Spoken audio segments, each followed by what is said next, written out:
Fala fiel, uma excelente quinta-feira para todos e vamos aqui com mais um vídeo no canal, trazendo essas últimas informações e toda a repercussão na mídia dessa ótima vitória do Corinthians diante da equipe do Santa Fé pela Copa Libertadores, vitória que deixou o Timão ali na liderança do seu grupo. Estou trazendo um corte com todas as informações e as análises. Se inscreva no canal, deixa seu like, se quiserem deixar a opinião de vocês aí nos comentários. E vamos com o vídeo. Não faz porque ele tem 100% de aproveitamento. E a Melbia está conosco de Moju para Rua São Jorge 777. Olha a jornada só da Melbia, hein? Para falar do Corinthians com 2 vitórias nos 2 primeiros jogos nessa Libertadores, hein, Melbia? Exatamente, forte abraço a você, Bruno Vicari, ao Jailson, ao Dom, que é claro a todos os fãs de esportes. Desejo a todos um lindo dia, principalmente pro torcedor corintiano, né? Já que o Corinthians venceu e, pelo visto, convenceu também os mais de 39 mil torcedores que compareceram à Neoquímica Arena ontem para apoiar a equipe rumo à vitória. E vitória importante que foi construída, inclusive, com o melhor ataque sendo a defesa, né? Dadas as circunstâncias dos jogadores que fizeram os gols, né? Gustavo Henrique, que é zagueiro, e também o Ranieri, que costuma jogar ali por trás. E a defesa foi um ponto também discutido por vocês aí no programa e também muito destacado, principalmente pelos jogadores nas entrevistas pós-jogo. O Ranieri, inclusive, falou a respeito da importância da defesa, do trabalho que o Fernando Diniz vem fazendo, e ele falou ainda a respeito de que em transformar os 10 jogadores de linhas em verdadeiros goleiros ali para apoiarem o Hugo Souza lá atrás. E quem falou também a respeito do clima da equipe nesse momento foi o zagueiro Gustavo Henrique, e também o próprio Fernando Diniz falou a respeito do clima e que se sente feliz nesse começo de trabalho com sucesso aí com o Corinthians. Vamos acompanhar então o que disseram alguns dos principais personagens da partida. Foi um jogo muito difícil, né? Libertadores, o clima tava muito legal, a arquibancada tava com a gente o tempo todo. Sabíamos que ia ser um jogo complicado, eles se fecharam muito bem. Tivemos algumas dificuldades durante o jogo, mas depois que a gente conseguiu fazer o primeiro gol, acredito que ficou um jogo mais aberto. Eles tentaram se expor um pouco mais na marcação e a gente conseguiu controlar o jogo. Hoje a gente, embora tenha finalizado um pouco menos do que deveria, porque eu concordo com a análise, a gente foi muito agressivo, a gente foi perigoso, a gente começou a chegar com bastante gente na área, com cruzamentos, e desses cruzamentos resultam escanteios, que resultam gols. Existe uma tendência, eu acho que natural do trabalho, com a fluência que vai ter, da gente ter um número maior de gols com bola em movimento e de elaboração maior de jogadas para ter um término mais efetivo. Essa afinidade eu sempre tive com essa casa aqui, sabe? Então, para mim é um motivo de muita alegria estar aqui no Corinthians, muita alegria mesmo. Estou muito feliz, me sinto muito parte de tudo isso. Então é nesse clima de Fernando Diniz, feliz que a equipe vira a chave agora rumo ao Brasileirão Série A, né? Já que a equipe enfrenta o Vitória na próxima rodada, o jogo é fora de casa, lá no Barradão, e o Corinthians realmente precisa dar uma movimentada aí na equipe para tentar recuperar a boa fase no Brasileirão Série A, já que a equipe está ali em 16º na tabela de classificação do campeonato, na portinha ali da zona da degola, e precisa voltar a vencer, já que não sabe o que é comemorar uma vitória no Brasileirão há 8 jogos. E o próximo desafio do Corinthians na Libertadores é só no final de mês contra o Peñarol. Porque ainda tem a Copa do Brasil, né? Tem o Barra ainda nesse intervalo. Obrigado, viu, Melbia? Isso aí, o Barra de Santa Catarina. Garro desde a estreia do Fernando Diniz. Até mais, Melbia. Bom, aí, Dom, que é o seguinte, eu tô olhando esses números e os números são bem positivos, né? O primeiro em assistências, em participação ali em gols, né? Em minutos, só 82 para participar de um gol. 11 chances criadas, 38 ações progressivas e 12 cruzamentos. E acho que esses números, não sei se você concorda, poderiam ser até melhores, não fosse o que aconteceu no jogo contra o Palmeiras. Porque, por exemplo, ele tem ali 38 ações progressivas, 11 chances criadas. No segundo tempo, ele praticamente não jogou ofensivamente. Ele foi prejudicado pela maneira como o Corinthians teve, claro, os jogadores expulsos, e ele fez uma função diferente. Então, acho que são números que poderiam ser até melhores se tivesse sido um jogo, entre aspas, normal. Com certeza, concordo, Bruno. E até de número de influência, poderia até ter mais uma assistência naquele jogo contra o Platense que o Yuri Alberto desperdiçou oportunidade. Verdade. A gente tá vendo esses números de 11 chances criadas, o Corinthians teve 21 nesse período. Ninguém além do Garro passou de 3. Então, assim, só para você ter a noção o quanto ele se tornou influente, além da questão da abraçadeira de capitão. E outro dado, para mim, que chamou muita atenção estatística do nosso True Media, ontem o Garro teve 89 ações com bola. O único jogador que esteve à frente dele foi o Bidu com 91, ou seja, praticamente empatado. Essa estatística de ação com bola, geralmente quem lidera é lateral, é volante, é zagueiro, que ajuda no início da construção da jogada. Então o Garro, que jogando ali próximo do Yuri Alberto, ter esse número, mostra pra mim muito da forma como ele vai ser dentro do time do Diniz. Vai ter muita liberdade pra circular, ser o cara que vai ter gente se aproximando.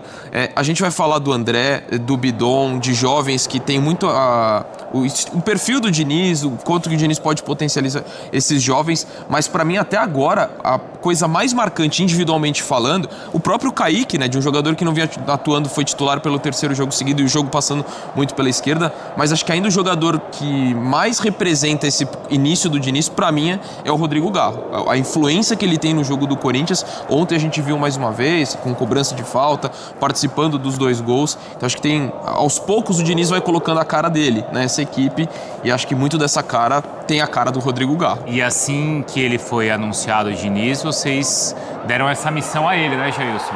Precisa recuperar o Garro. Recuperar o Garro. A Mari Pereira mostraram isso até no touch ali pra gente. Era a recuperação do Garro, era arrumar alguém para jogar aberto por um dos lados, porque a gente sabe que o Diniz gosta desses pontas também. E principalmente colocar o Bidon e o André nas funções dele. Parar de jogar aberto como ponta para jogar como segundo volante ou meia construtor. Então, mas o Bidon não tá mais pelo lado direito agora? Não, era isso que eu ia falar agora. Justamente pegando esse gancho... Caraca, tu tá... Te conheço já. É que eu falei com o Duque ali em off ainda na primeira hora, porque ele falou em relação aos ataques mais pelo lado esquerdo, né? Era justamente porque no sistema do Diniz hoje só tem um ponta característico, que é o Kaique. O Kaique é o cara mais agudo, é o cara mais do drible que joga aberto pela esquerda. Então, automaticamente, o jogo vai travar, vai parar, não é travar no sentido ruim não, tá? É o cara que tem a capacidade de parar a bola e atrair a marcação do adversário no drible. Então o Santa Fé, muitas vezes, quando o Kaique pegava na bola, ia lá tentar dobrar, triplicar a marcação, e aí todo mundo ia para aquele setor do campo. A gente já viu o Diniz fazendo muito isso também no Fluminense. Então o Bidon automaticamente também descia para fazer esse apoio. Porque o Diniz gosta muito. O Dom que estava falando agora do Garro, das ações com bola, é justamente isso que o Diniz cobra muito dos seus meias, né? Além de ter muita liberdade de circulação, a gente viu, não de forma tão positiva, por exemplo, mas a gente viu o Coutinho, às vezes, baixando lá entre os zagueiros para fazer a saída de bola. A gente já viu o Diniz fazendo isso com o Ganso, por exemplo, no Fluminense, com muita liberdade. O Matheus Pereira também. Então o Garro ele vai ter essa liberdade de circulação. Então a gente pode ver, de fato, ele com esses números relevantes que o Donk trouxe em relação à ação com a bola. Ele tem ali se aproximar dos zagueiros e nos volantes. E ontem, por exemplo, a pifada lá que ele dá no Yuri Alberto. Tu vê, é muito rápido. O cara pega em diagonal, rapidinho já olha, já quebra o pescoço e pimba, já bota nas costas da defesa. Eu tô curioso, sinceramente, para quando o Memphis estiver à disposição. Eu tô curioso para saber qual vai ser a função. É no Kaique? Vai sobrar pro Kaique. E aí eu quero entender como vai ser essa questão dos 3 jogando porque junto. aí mexe, tudo bem, né? É mais fácil tirar o Kaique, mas mexe na dinâmica ali do ataque, é isso? Exatamente. O Kaique joga aberto pelo lado esquerdo? Exatamente. E geralmente a válvula de escape, é um cara, é um moleque de mais velocidade, um pouco mais incisivo, de mais drible, não é tão construtor. Só que aí de qualidade técnica a gente não tem como discutir. Obviamente, eu não sou maluco aqui de discutir a qualidade técnica do Kaique com o Memphis. Só que eu acho que taticamente eu queria entender como o Diniz vai conseguir fazer esse ajuste para fazer o time, né, continuar jogando bem, da forma que tem jogado, mas sem um ponta de escape. Aí eu fico com o receio... Ou nessa ele roda o Bidon, o Garro. Pode acontecer, porque o meu receio é voltar o Corinthians a depender exclusivamente dos laterais para atacar os corredores. E assim, até na questão também do sem bola, porque é uma coisa que o Corinthians está tendo muito com o Diniz, para mim, pelo menos parece. Não sofreu nenhum gol? Não sofreu nenhum gol e um time que tem sido muito combativo. Assim, a gente fala do Bidon, que tecnicamente é muito bom, mas ontem dando muito carrinho, indo atrás, assim, então é um time que está bem mobilizado e acho que isso era importante também no aspecto anímico. O Corinthians não vencia na Neoquímica Arena há um bom tempo e sempre foi um time que foi muito pautado por jogar na sua casa, ter um bom percentual de pontos em casa. Então acho que isso também foi recuperado e coletivamente a coisa está sólida. Esse de fato é um bom ponto, até porque o jogador que tem essa característica de ponta é o Kaique. O Memphis vai entrar, mas como é que você vai lidar com esse perfil? Enfim, é isso. Tecnicamente não está discutindo. É a questão do funcionamento da equipe, como que vai se encaixar, ainda mais nessa questão sem bola. E foi o terceiro jogo seguido onde o Diniz conseguiu repetir a mesma escalação. E ontem o Marco Belo, lá na entrevista, nosso colega da TMC, ele lembrou que desde 2021 isso não acontecia no Corinthians, 3 jogos seguidos. E aí era algo questionado porque o Dorival rodava mais o elenco. Nos 3 primeiros jogos do Diniz, as 3 idênticas escalações. Vamos ver o que o Diniz respondeu. Eu respeito muito os dados fisiológicos, mas o jogador não é só um monte de osso e de músculo. Tem outras coisas que são, muitas vezes, até mais importantes. Lesão e baixo rendimento tem um componente biológico, mas tem outros componentes que eles são muito desprezados porque eles não são quantificados, as pessoas não têm como mensurar. O medo, a coragem, a alegria, o entusiasmo, essas coisas não têm mensuração. E, sinceramente, essas coisas são o que mais me interessam. E você consegue se aproximar, mas de acertar essas coisas na conexão com os jogadores, perguntando, convivendo, estimulando e respeitando. Eu moldo meus trabalhos dessa forma, jamais desprezando o que a biologia está mostrando, mas integrando outros componentes para tomar as melhores decisões. Vocês sabem que uma vez eu participei, acho que eu contei isso aqui para vocês, de um evento que tinha os preparadores técnicos e físicos do Curry e do Tom Brady. E o tema do evento era justamente esse, os jogadores com 40 anos sendo destaque na NBA e na NFL. E aí os técnicos eles passaram 1 hora e meia só mostrando a ciência envolvida na preparação física. Aí depois de 1 hora e meia eles mostrando todos os dados, as estatísticas, as ferramentas, eles falaram assim, só que tem uma questão que substitui tudo isso que a gente falou, que é eu chegar no dia do treino, olhar no olho do atleta e falar assim, como é que você está se sentindo? Porque ele falou, às vezes a ferramenta me dá ali que o cara tá 100%, mas o cara fala, pô, meu filho tá doente, briguei com a minha esposa, tô com um problema em casa, e isso acaba afetando o desempenho do cara. Ou o contrário, às vezes o dado mostra que ele tá prestes a sofrer uma lesão, mas o cara fala, esse jogo eu tenho que ir, não tem jeito. Então é parte do técnico encontrar esse equilíbrio. Como o Diniz falou, né? Respeitando o que a ciência diz, mas também entendendo o aspecto emocional do atleta. Agora, tem uma outra questão do outro lado, que é o Diniz, muitas vezes, ele puxa essa corda, ele estica essa corda no início dos trabalhos e lá na frente o time tem uma queda de desempenho. Como é que ele vai encontrar esse equilíbrio?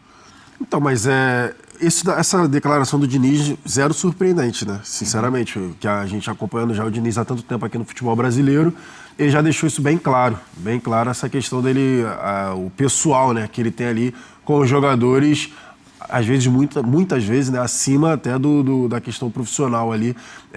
Ele geralmente tenta diversas vezes com o mesmo atleta. Só que assim, a gente está falando de um técnico que acabou de chegar. Ele montou um modelo de jogo, o Corinthians já tinha um modelo de jogo com o Dorival, que a gente falou aqui diversas vezes, algumas vezes que a gente não concordava, principalmente na função dos volantes que viravam pontas, né? A gente falou sobre isso. Então ele arruma uma espinha dorsal, ele vence os jogos. Mesmo ali, aquela guerra lá contra o Palmeiras, que não teve jogo nenhum, mas enfim, ele arrumou uma espinha, consegue entender que dessa forma ele fica protegido, dá liberdade, volta a confiança para o seu principal jogador, tecnicamente, que é o Garro, o André é um brigador no meio, o Caio César, ia falar do Caio César. O menino que está jogando aberto na esquerda, que eu acabei de falar, a vida toda dele, o Kaique. O Kaique aberto na esquerda, que não estava sendo utilizado, mas ele entende que ali é uma válvula de escape de velocidade. Então, assim, a confiança, tu vai tirar os caras do time agora para quê? Vai falar pro Kaique, você tá cansado, tá cansado. O Kaique vai virar para respirar aí, professor. Calma aí. Não saiu nunca mais. Tô esperando essa oportunidade há muito tempão. Agora que você me deu a oportunidade. Senhor, não é questão de respeito, né? se eu me der essa oportunidade eu vou sair, não tô Mas cansado vai ser não. natural também ele ter que mudar, porque, por exemplo, agora ele já tem... Aí a biologia é o GPS, que ele falou que também não vai brigar. Não vai brigar, exato. E não vai ter a quarta escalação por causa da suspensão do André e do Mateuzinho. E eu não sei quando o Memphis estiver no time, se o Memphis também vai aguentar jogar todos os jogos de uma vez. Exato. Então tem toda a influência. Teve pausa de data FIFA recentemente, o quanto que isso também pode influenciar na escolha. E é o que até o Jéssica pontuou no final.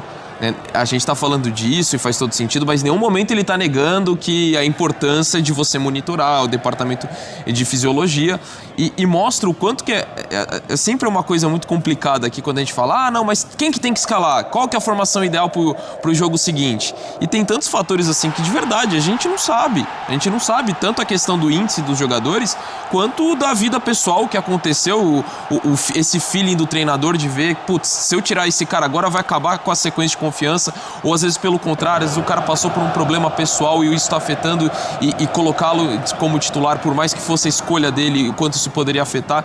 Enfim, você tem vários detalhes que a gente pode falar, olha, taticamente isso faz sentido, tecnicamente acho que esse jogador seria a melhor opção, mas tem tantos detalhes que muitas vezes é complicado também você ficar falando sem ter essa percepção, e é muito legal o Diniz trazer essa declaração, que não surpreende, mas acho que é muito bom pra gente também ter essa reflexão e ter esse debate que a gente tá tendo hoje. Ô, Donk, se a gente sabe que outros trabalhos dele tiveram esse problema de repente esticar um pouco a corda e no final, né, isso custar desempenho, como aconteceu no São Paulo, lembra aquele brasileiro que o São Paulo abriu 7 pontos, depois algumas contusões apareceram, no próprio Vasco teve uma boa sequência, mas depois acabou caindo. Se a gente sabe disso, ele também entende, né, muito melhor do que a gente, ele sabe onde ele errou e onde ele esticou, para não cometer isso de novo. Exatamente, e a gente tá vendo até dentro da forma do Corinthians jogar esse início, não tá sendo aquele Diniz 100%, você tá vendo flexibilidade. Acho que também isso é uma questão até na apresentação dele, eu lembro que ele fala, olha,